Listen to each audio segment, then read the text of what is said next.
Hi everyone, it's Don and I hope you're having a fantastic day. Well, Carnival, you almost got that first sailing out of Mobile with not too many issues.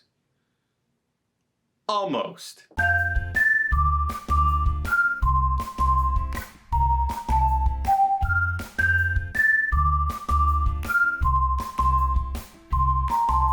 So we have a bunch of news today. The first one is the Carnival Ecstasy set sail from Mobile, Alabama. It's the first sailing out of Mobile since the pandemic.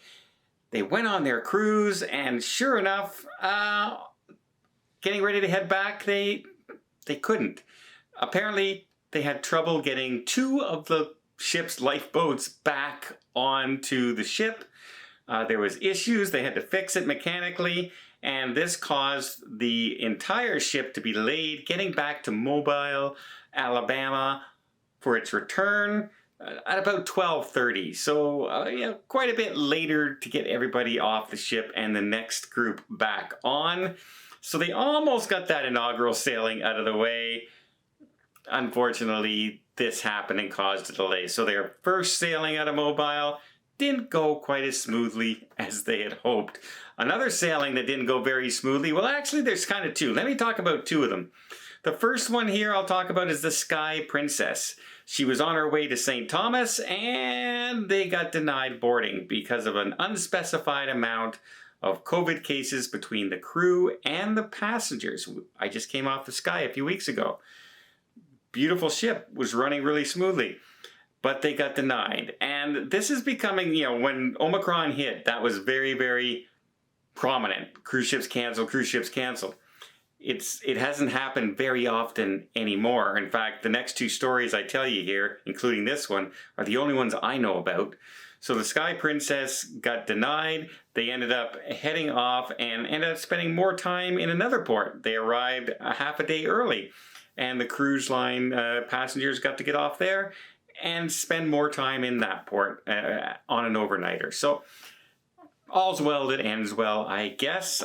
We still don't know how many people actually caught the virus on board or where it's... They do say, though, that everybody is either very, very mild symptoms or completely asymptomatic and showing no signs of illness at all. Nobody is in need of medical attention, which is what we have been seeing for quite some time now with the way the virus has been going. But another case was the Saga cruise ship that was on its way from the UK. And they were heading into the Caribbean, and I guess there's just too many cases on board where the Caribbean, different countries were saying, sorry, you can't come. And they just turned the ship around and headed back to the UK.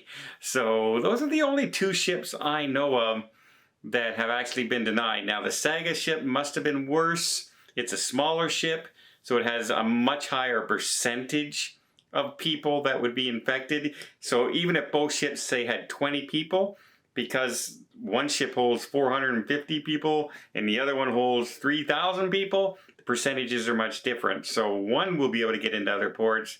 Saga, they weren't able to go, so they had to hightail it all the way back to the UK. Again, this is very, very rare situation with what's going on. Now, I do also have some very interesting news from Carnival Cruise Line, which will probably waylay over into their other brands as well. And probably, like we see all around, when one cruise line does something, you start seeing it happen on all the other cruise lines, usually pretty quickly. But before I get there, let me just invite you to hit that subscribe button if you want to keep up to date with all things cruising. Doesn't cost a thing. We're trying to get up to that 250,000 mark, 250,000 subscribers. It'd be really cool to be able to hit that number. It just sounds awesome. 250,000. I would love to win $250,000. I'd love to have 250,000 subscribers. And again, it doesn't cost anything. It just tells YouTube, hey, people interested in the content, let's share it to more people and see if they're interested as well. And I'd really, really appreciate it if you'd help me out in reaching that goal. Okay, Carnival Cruise Line, as effective immediately, is ending all bubble shore excursions. So what we mean by that is bubble shore excursions were for unvaccinated people. So if you had children who couldn't be vaccinated or you weren't considered fully vaccinated, you could only book excursions. Even if you had exclusions and you were okay to get on the ship, you could only book bubble excursions where you had to stay in your group, you had to stay in this area, you'd have to wear a mask everywhere you go, etc., etc., etc. They said effective immediately. My room service showed up. Okay. So now you can book regular shore excursions along with everybody else. They're no longer separating unvaccinated and vaccinated passengers.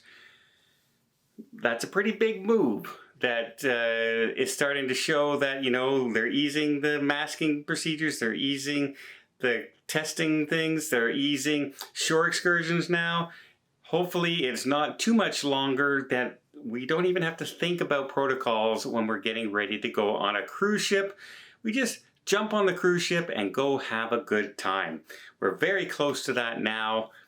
And yeah, even Princess Cruise Lines recently, also people were talking about Alaska, and I said Holland America said full steam ahead. They're all set for Alaska. Princess has also come out and said, yeah, we have the full itinerary this year. Every ship, every stop, everything is going full tilt. Nothing is being skipped this year in Alaska. So really, a lot of good news is going on, and I can't wait until I can announce to everybody that, you know what? Protocols are officially over. Just jump on that ship and go have a good time. Well, I hope you appreciate this video. If you did, please give it a thumbs up. We'll see more tips, more tricks, more travel vlogs from around the world.